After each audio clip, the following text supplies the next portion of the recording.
तो ये एग्जांपल करते हैं।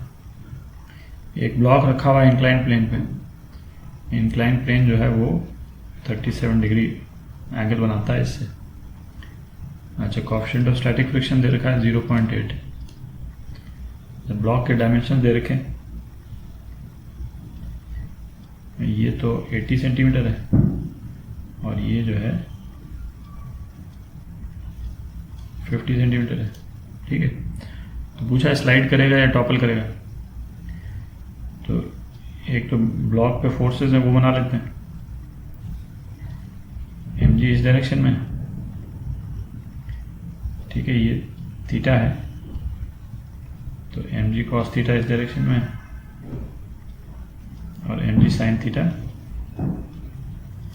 इस डायरेक्शन में। थीटा मतलब ये 37 डिग्री एंगल। अच्छा, फोर्स ऑफ फ्रिक्शन जो है इसको लाल में कर देता हूँ।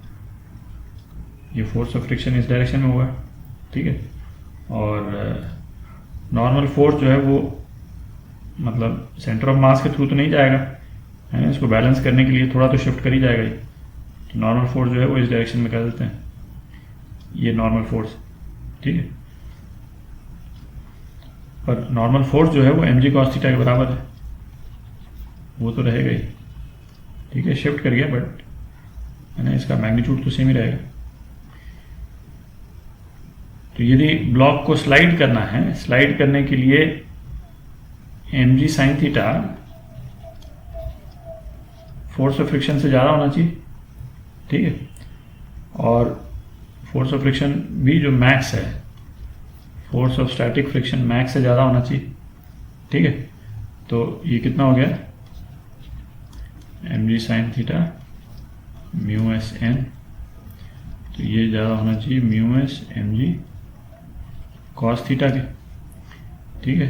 तो इसका मतलब tan थीटा जो है वो म्यू एस से ज़्यादा होना चाहिए, ठीक है, और थीटा कितना है 37 डिग्री, तो tan 37 डिग्री ये म्यू एस से ज़्यादा होना चाहिए, और tan 37 कितना हो गया 3/4, ये म्यू एस से ज़्यादा होना चाहिए स्लिप करने के लिए, बट म्यू एस कितना है 0.8 है, ठीक है, म्यू एस 0.8 है, तो जो स्लिपिंग की जो कंडीशन है वो तो सेटिस्फाई नहीं हो रही, ठीक है, तो स्लिप तो नहीं करेगा, है ना, नो स्लिपिंग।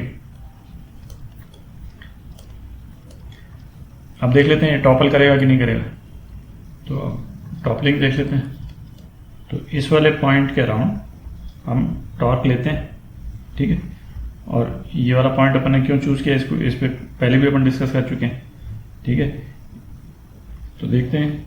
अच्छा, टॉपलिंग के जस्ट पहले नॉर्मल फोर्स तो मैक्सिमम शिफ्ट हो चुका होगा, तो नॉर्मल फोर्स को हम यहाँ बना देते हैं, ये बिल्कुल है ना मैक्सिमम शिफ्ट हो चुका है नॉर्मल फोर्स, तो इसको यहाँ कर देते हैं, ठीक है। ये पुराना वाला जो मैंने एरो बनाया था इसको हटा देते हैं। तो अब सारे फोर्सेस का टॉर्क निकालते हैं। तो नॉर्मल फोर्स के कारण टॉर्क 0 है, ठीक है, क्योंकि नॉर्मल फोर्स इसी पॉइंट से पास हो रहा है। टॉर्क फ्रिक्शन के कारण ये भी 0 है, क्योंकि फ्रिक्शन भी इस पॉइंट से पास हो रहा है, ठीक है। अच्छा, तो अब दो फोर्स आएगा, एक mg sin थीटा, एक mg cos थीटा। तो टॉर्क पैरेलल टू प्लेन कर देते हैं, एक तो पैरेलल टू प्लेन, है ना, ये इसको टॉपल कराएगा, ठीक है। तो mg sin थीटा के लिए r कौन सा हुआ, ये डिस्टेंस r हो गया, ये डिस्टेंस, ये जो है ना ये r हो गया, ब्लू में जो मैंने बनाया ये r हो गया। तो ये कितना है 40 सेंटीमीटर, इसका आधा, ठीक है। तो इसको लिख ही देते हैं 40 इंटू mg sin थीटा, ठीक है। और इसका डायरेक्शन क्या है, पेपर के अंदर है, ठीक है। ये r को मैं यदि यहाँ शिफ्ट कर दूँ और ये फोर्स है कि नहीं, तो आप फिंगर यदि आप कर्ल करेंगे इस तरफ, है ना, r से mg sin थीटा की तरफ, तो आपका अंगूठा जो है वो पेपर के अंदर जाएगा, ठीक है। और torque due to force which is perpendicular to surface, perpendicular to surface mg cos theta है, तो इसके केस में mg cos थीटा के केस में r जो है वो ये होगा, ये मैंने जो ब्लू से बनाया है कि नहीं, ये तो ये कितना है 25 सेंटीमीटर है। तो 25 into M G cos theta, ठीक है। और ये उसी लॉजिक से है कि नहीं, ये पेपर के बाहर है ना, आपके स्क्रीन के बाहर है ये वाला टॉर्क, दोनों अपोजिट डायरेक्शन में है। तो टॉपल करने के लिए टॉपल करने वाला फोर्स कौन सा है, ये वाला है कि नहीं। तो टॉपल करने के लिए ये वाला टॉर्क जो है वो इस टॉर्क से ज़्यादा होना चाहिए, ठीक है। तो इसका मतलब क्या हो गया, 40 mg साइन थीटा जो है वो 25 mg कॉस थीटा से ज़्यादा होना चाहिए।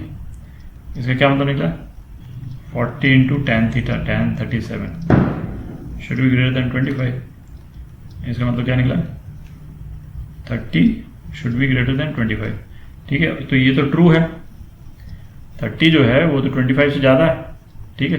तो टॉपल कर जाएगा, है कि नहीं, मतलब ये कंडीशन सेटिस्फाई हो जाएगी तो टॉपल कर जाएगा, ठीक है। तो ये आपका आंसर।